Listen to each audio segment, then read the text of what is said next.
Alhamdulillahi Rabbil Alamin. Wassalatu wassalamu ala asyrafil anbiya'i wal mursalin.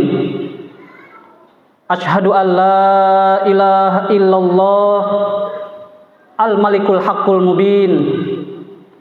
Wa ashhadu anna Muhammadar Rasulullah shadiqul wa'dil amin. Allahumma sholli wa sallim wa barik ala sayyidina Muhammadin wa ala alihi wa sahbihi ajma'in. Amma ba'du. Fa ya ibadallah, usi nafsi wa iyyakum bitaqwallah, faqad fazal muttaqun. Wattaqullaha la'allakum tuflihun. Ya ayyuhalladzina amanu taqullaha haqqa tuqatih wa la tamutunna illa wa antum muslimun. Hadirin sidang Jumat yang dirahmati Allah, marilah kita senantiasa meningkatkan iman, takwa, serta rasa syukur kepada Allah Subhanahu wa ta'ala. Takwa yang hakiki, seraya melaksanakan semua perintah-perintah Allah dengan sepenuh hati dan meninggalkan larangan-larangan Allah tanpa berat hati. Kita bersyukur kepada Allah karena nikmat dan rahmat-Nya tidak pernah berhenti. Kita bersyukur kepada Allah karena nikmat Allah tidak pernah cuti. Keimanan, ketakwaan, kesyukuran adalah sebaik-baik bekal terbaik kita untuk menghadap Allah Sang Rabbul Izzati. Semoga apa yang sudah kita kerjakan, apa yang sedang kita lakukan, dan apa yang akan kita laksanakan senantiasa mendapatkan cucuran rahmat, limpahan hidayah dan ampunannya dari Allah Subhanahu wa ta'ala. Amin ya rabbal alamin. Salawat dan salam kita sampaikan kehadirat junjungan Nabi besar Muhammad sallallahu alaihi wasallam, sang junjungan alam. Beliau telah berhasil mengajak manusia dari peradaban yang kelam menuju peradaban Islam yang gilang gemilang dengan bimbingan cahaya Al-Quran. Dan semoga kita berharap mendapatkan syafaat beliau di akhirat nanti dan diakui sebagai umat beliau. Dan Allah izinkan kita untuk masuk surganya dengan syafaat beliau. Hadirin sidang Jumat yang dirahmati Allah, hari demi hari telah berlalu, pekan demi pekan berganti bulan. Bulan pun melangkah mengiringi pergantian tahun, dan tahun berputar mencatat sejarah kehidupan umat manusia. Hari ini, sejak beberapa pekan yang lalu, kita sudah memasuki bulan Muharram 1447 Hijriah. Saatnya kita bermuhasabah dan melakukan introspeksi diri. Di saat zaman yang begitu cepat berubah, ketika waktu berlalu begitu singkat, saat kesibukan kita begitu padat, mari kita luangkan waktu sejenak untuk melakukan muhasabah diri. Apakah ketakwaan kita selama ini sudah meningkat? Sebagai seorang pribadi, kita perlu refleksi diri. Sebagai institusi keluarga, kita juga perlu melakukan muhasabah diri. Sebagai entitas sebuah negeri, sebagai entitas masyarakat di sebuah negeri, kita perlu melakukan evaluasi. Sebagai seorang individu, apakah kita sudah menjadi pribadi yang bertakwa? Apakah selama ini takwa kita hanya berlaku di dalam masjid? Apakah kita hanya ingin bertakwa kalau ada di dalam majelis taklim saja? Ataukah ketakwaan kita hanya ada pada saat keramaian? Bagaimana keadaan sepi? Apakah takwa kita tinggalkan? Bagaimana seandainya kita berada di pasar? Apakah kita akan menanggalkan dan meninggalkan nilai-nilai takwa sehingga kita melakukan perdagangan dan usaha yang curang? Pada saat di kantor misalnya, saat kondisi lingkungan yang toksik, apakah kita ikut-ikutan toksik?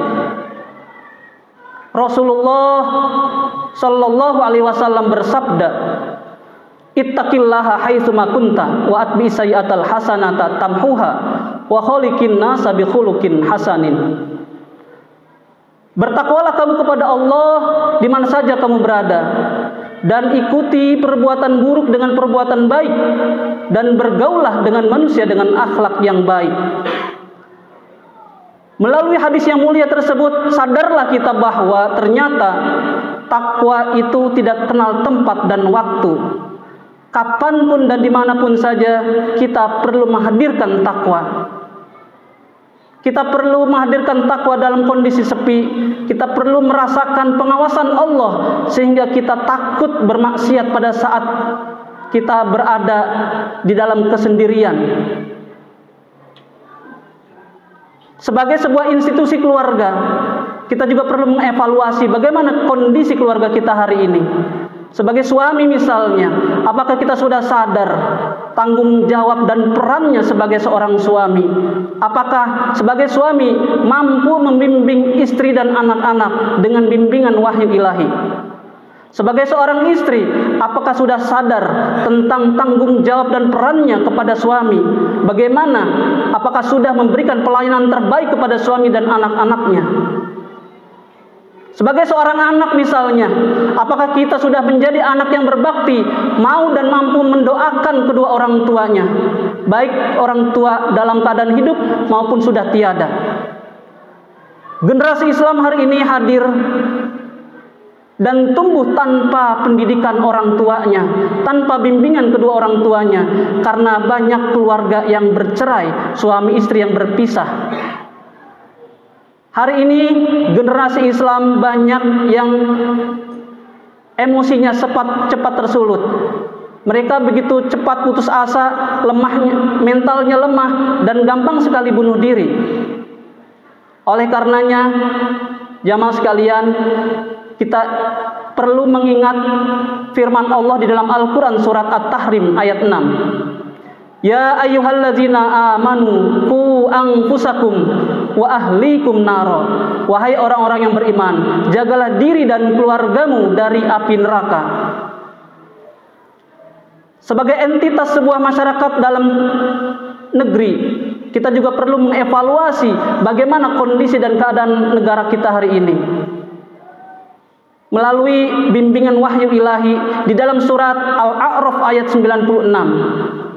A'udzubillahi minasyaitonirrajim. Walau anna ahlal qura amanu wattaqau lafatahna 'alaihim barakatim minas sama'i wal ardi walakin kadzdzabu fa akhadnahum bima kanu yaksibun. Seandainya penduduk suatu negeri beriman dan bertakwa kepada Allah, maka pasti akan Allah berikan keberkahan dari langit dan dari bumi.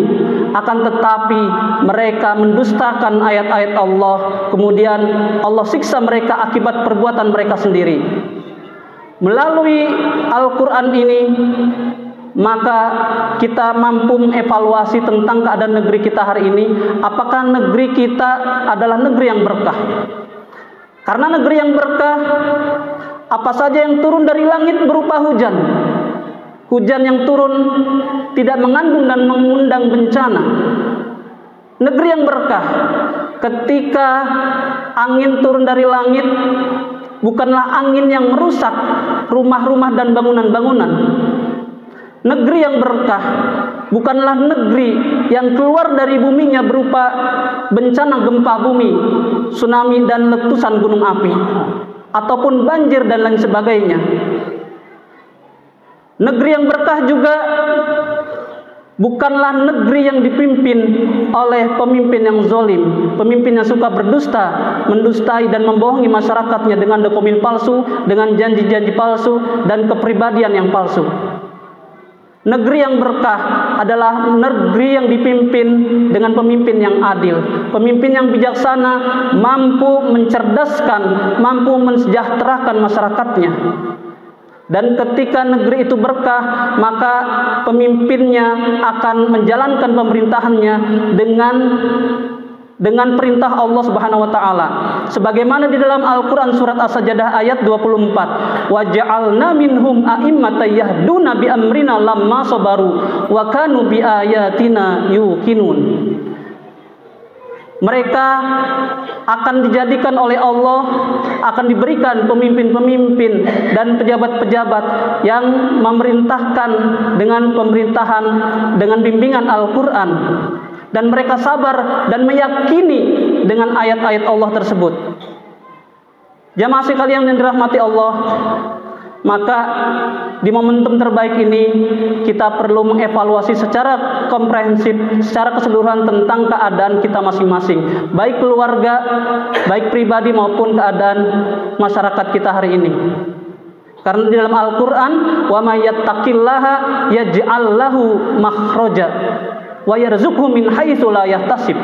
Siapa saja yang bertakwa kepada Allah, maka pasti akan diberikan jalan keluar dari masalah yang dihadapinya, dan Allah akan memberikan perbaikan ekonomi dari segala arah. Allah akan memberikan rizki dari arah yang tidak disangka-sangka. Oleh karenanya, mari kita selalu terus meningkatkan kualitas iman dan takwa kita kepada Allah, agar Allah memberikan jalan keluar dan memberikan perbaikan ekonomi untuk kehidupan kita.